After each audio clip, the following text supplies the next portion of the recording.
This is the Iowa Weather Report for Saturday, October the 13th, 2012. Now our first look at the 0Z GFS Model Run.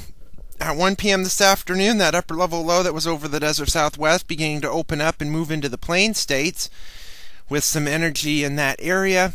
This will bring a surface low somewhere around Sioux Falls or Omaha, showers and thunderstorms along the cold front.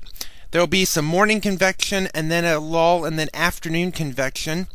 And the Storm Prediction Center still does have a slight risk of severe weather, but it is trimmed down. The northwestern counties are not involved, along with the far northern tier of counties. From there south and westward to the Rio Grande is under a slight risk of severe weather. Here's the tornado potential for today and tonight. And this has been moving slowly south, and now it's from Kansas City through Oklahoma City down to Wichita Falls. There could be an isolated tornado around here, but chances are no.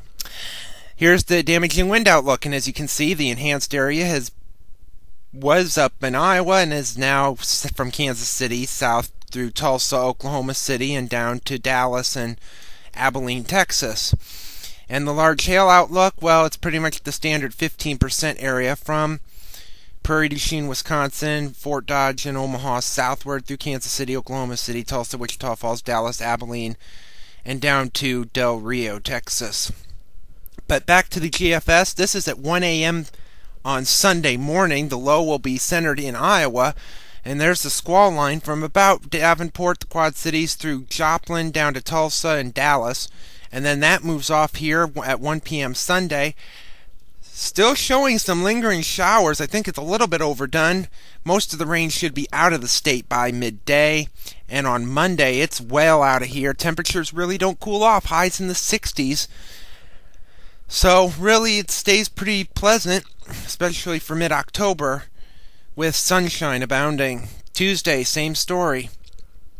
We have a disturbance moving just to our north that could kick off a shower or so from about the Twin Cities northward.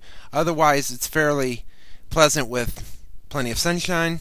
But Wednesday, here comes another disturbance coming in, and this could bring a shower, maybe a rumble of thunder, with a low pressure up here near Winnipeg, and another one trying to form in Texas. And the one up here in Canada moves south and it brings a bunch of cold air wrapping around it, so it could be fairly chilly on Thursday with highs maybe in the 40s and 50s, but it quickly warms back up into at least the 50s to maybe lower 60s as that low moves back up into Canada.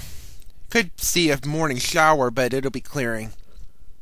A week from today, the pattern is pretty much west to east, a bit of a trough over the eastern third of the country with the flow mainly coming out of the Pacific, and with Pacific flow we have pretty mild temperatures and quick-moving storm systems. This shows possibility of some showers around. The cold air bottled up from the U.S.-Canadian border northward, and won't be long before that comes south.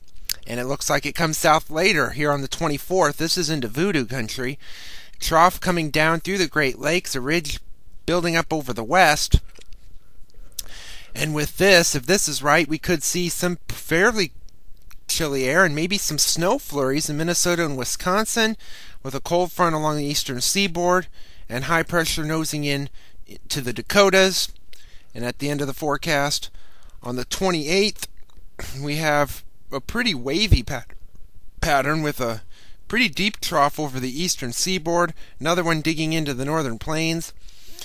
And if this is right, we have southwesterly winds ahead of a frontal system coming down from the north and west, and a fairly chilly high pressure over the east, with some very active weather in the western Atlantic.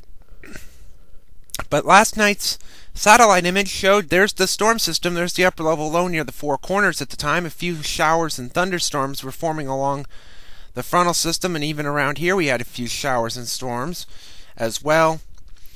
The watch warning map from a bit before midnight shows some frost and freeze advisories up in New England, a dense fog advisory in the mid-south into Arkansas. There was a tornado watch they issued just after this in the Texas Panhandle, and winter weather advisories in the mountains. QPF chart, precipitation over the next 5 days through Wednesday evening at 7 o'clock, showing we'll get a lot of heavy rain even if we don't get the severe weather. upwards of 1 to 2 inches of rain with this storm and a little piece of that storm later in the week.